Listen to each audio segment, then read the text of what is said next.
Hello বন্ধুরা, গোপাল রান্নাঘর থেকে তোমাদের সাদর আমন্ত্রণ জানাচ্ছি। বন্ধুরা, আজকে নিয়ে আসলাম একটা শীতকালীন সবজি অর্থাৎ ফুলকপি। তো ফুলকপির ডালনা তো আমরা অল্প বিস্তর সবাই করি বাড়িতে, তো বিভিন্ন জন বিভিন্ন প্রসেসে করি।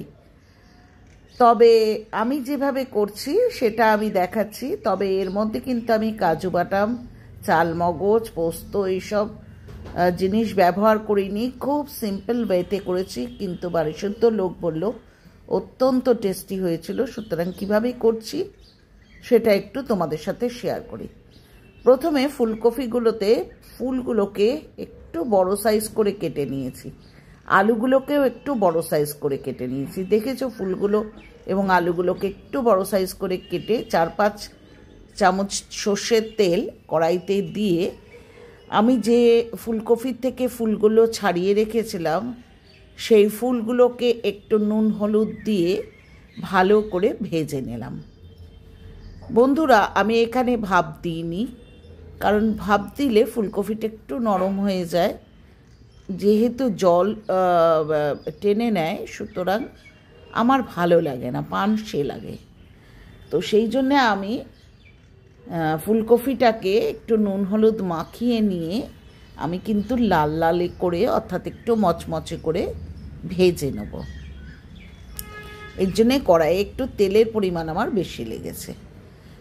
কপিগুলো ভাজা হয়ে গেলে একটা পাত্রে আমি তুলে রাখলাম, দিয়ে আলুগুলোকেও দেখো একটু বড় সাইজ করে কেটে নিয়েছি, নুন হলুদ মাখিয়ে লাল লাল করে ভেজে নিলাম। এবার ফোড়নে দিলাম সাদা জিরে, তেজপাতা এবং শুকনো লঙ্কা। ফোড়ন থেকে যখন একটা সুন্দর গন্ধ বেরিয়ে আসছে বন্ধুরা, সেই সময় আমি একটা পেস্ট করে রেখেছি, অর্থাৎ 3টে মিডিয়াম সাইজের টমেটো, বেশ 2 ইঞ্চির মতো আদা, 2টো শুকনো লঙ্কা এবং 2টো কাঁচা লঙ্কা, এটা মিক্সিতে ঘুরিয়ে একটা পেস্ট করে নিয়েছি।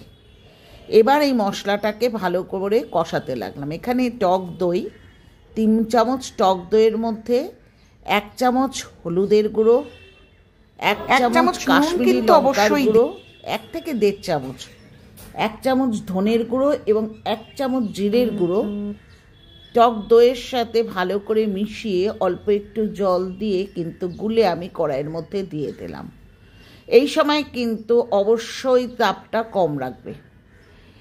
1 চামচের একটু ওপরে চিনি দিলাম, যেহেতু এটা একটা নিরামিষ সবজি এবং অনেকটা টক দই এবং টমেটো পড়েছে, সুতরাং স্বাদটা ব্যালেন্স হওয়া দরকার।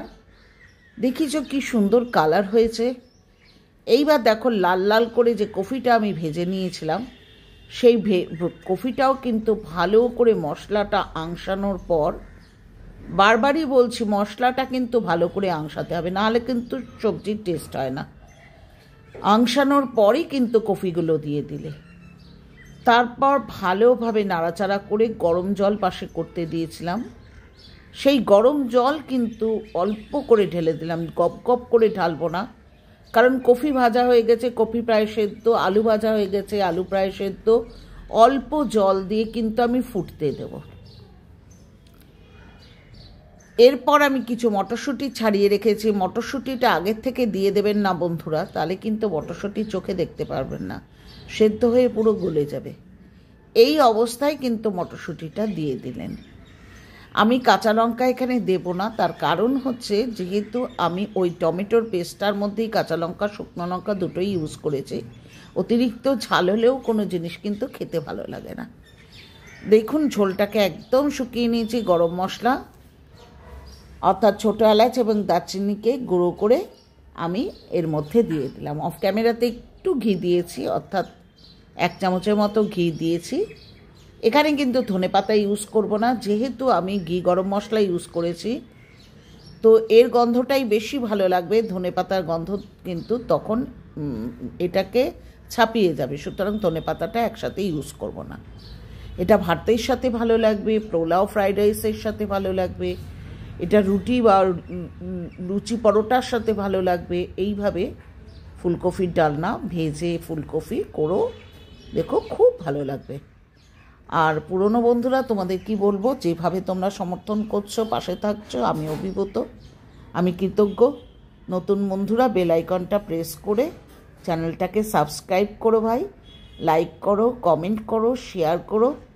আর তোমাদের কমেন্ট ভীষণ জরুরি, কারণ একটা ভালো জিনিস করতেও ইচ্ছা করে। আর ফুল ওয়াচ করো।